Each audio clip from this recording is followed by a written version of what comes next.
Okay, are you with me? I'm with you. Well, all right. I think I've got all my equipment ready to go here. Okay. And just to take a moment to introduce myself, I work with KMOD and KAKC Radio here. I was with you one night, perhaps you may recall, when you played at a place called Joey's.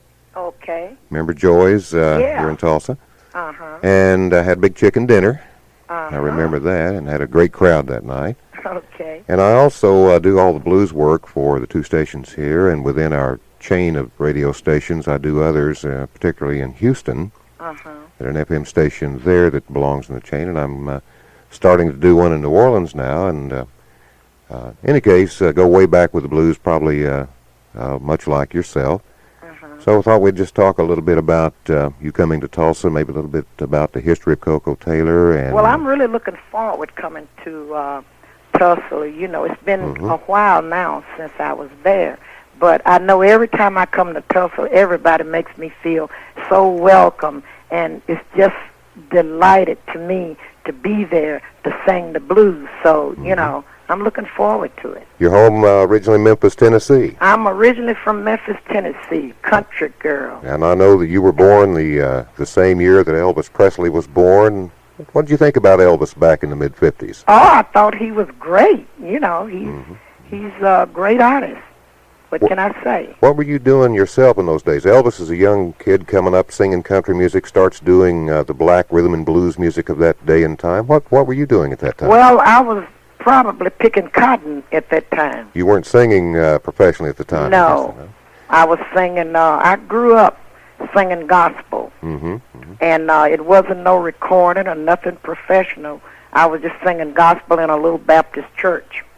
But it was after I moved to Chicago, and we talk in 1953, when I, come to Chicago and start, singing professionally. And that's been your home ever since, I guess. Ever since. Well, in the Windy City. I want to talk about your new album here in a minute, but I want to also go back in time with you a little bit and remember 1963. And I think that was probably the first time I heard the name Koko Taylor, when I bought and heard on the radio and then went out and bought a little Checker 45 record called the Wang Dang Doodle. All right. And flipped it over on the other side and found, I think, one of my favorite Koko Taylor songs. You remember the flip side of that original record? On the flip side of Wang Dang Doodle? Yeah. It was called Blues Heaven. And I was thinking about that when I was preparing to call you and do this interview, Koko, and I know Blues Heaven was a song about then some of the late greats of the blues. You ever thought about maybe redoing that, updating it, since we've lost so many here lately? I think it would be a nice tune to do. And I'm redoing old tunes all over anyway, like some of the tunes that I'm just did on my new album, Well, and that's a great one. It's way up, I think, in the top 10 just about everywhere right now, and we're playing it here in Tulsa and in Houston when we do our blues show there on Sunday nights, and getting a lot of requests for it. A lot of great musicians on that album, too, by the way. Yes, it is. Bruce Eigler, I guess, has finally hit a home run or two after struggling along with a little independent record label for a long time. But boy, yeah, you're doing real good now. Alligator is just really coming on strong with some great music. And one good thing about Alligator, what I love about them, they is one of the one of the record companies that really record and constantly, trying to promote blues and, keep the blues alive, because that's very important, for blues now, is to keep it going, because we have lost so many, the originals, legendaries, like Muddy Waters, and, different ones, Willie Dixon, and, hey, we just got a handful left, so it's important to try to keep the blues alive. Any particular heroes when you were a young girl that you looked up to, wanted to be like? Any music heroes back when you were young? Yeah, well, one of them was Bessie Smith. I used to listen to her. Another older lady was named Memphis Minnie. She did a song, I don't know if you ever heard it. It was called Me and My Chauffeur Blues. Oh, yeah. Well, she was one of my idols. Also Muddy Waters, And so, people like that I used to listen to when I was growing up down in Memphis, What was Memphis like back in the late 30s, early 40s? Musically, what was it like? Well, so far as music concerned, it was kind of slow. You know, I remember going to Beale Street every Saturday to hear B.B. King stand on the corner and play his guitar in the W.C. Hanley Park. Mm-hmm. He would sit there and play his guitar, and different ones would come by and throw something in the basket. But, I mean, hey, that was big times then. I bet. Was he a disc jockey in Memphis at the same time? He was a disc jockey in West Memphis, Arkansas. Okay. And he played the blues 15 minutes every day. And advertising Pepticon show is good. You can get it anywhere in your neighborhood. And but, you know, and everybody would have the radio tuned in waiting for BB every day. I'll bet they did. And, of course, he's gone on to be just an icon and a legend today. Yes, he is, and a beautiful person. I remember talking to BB one occasion myself when I asked him the same question. As a young man, who were your idols in music? And he mentioned a guy from Tulsa named Lowell Fulson.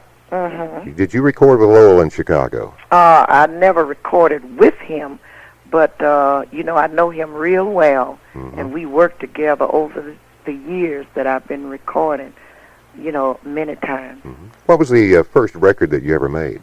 That I ever made? Yeah. Uh-huh. It was a tune called Honky Tonk. And then the second one was called What Kind of Man Is This? What label were they recorded for? A Chess. So in Chicago, right there. Mm-hmm. You remember the year? That was in 1964. Okay. And My that first recording. about the same time you did the Blues Heaven and the Wang Dang Doodle, I guess. Right. Okay. Right.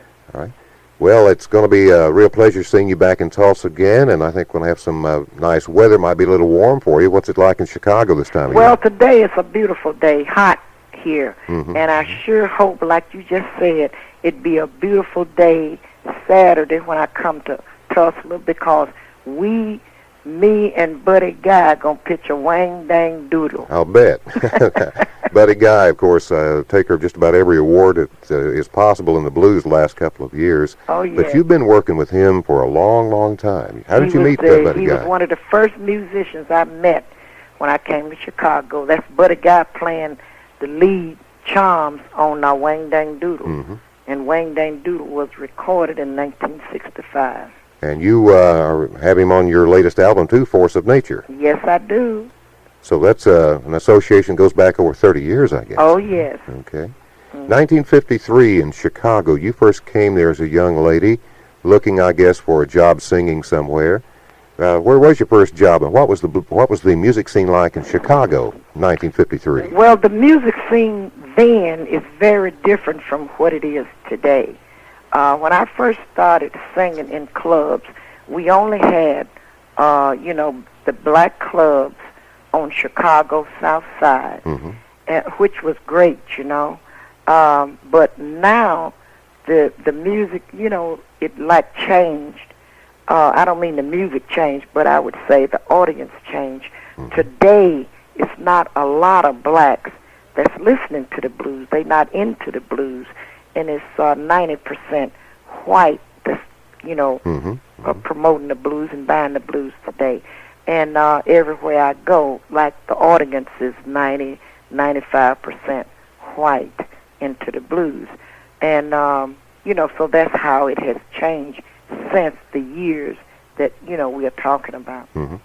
How about Europe? I know you're in Europe some, overseas from time to time. How do you find the audiences Yeah, I'm there? in Europe like twice a year, and the people in Europe really dig the blues, and they just turns out in big audience.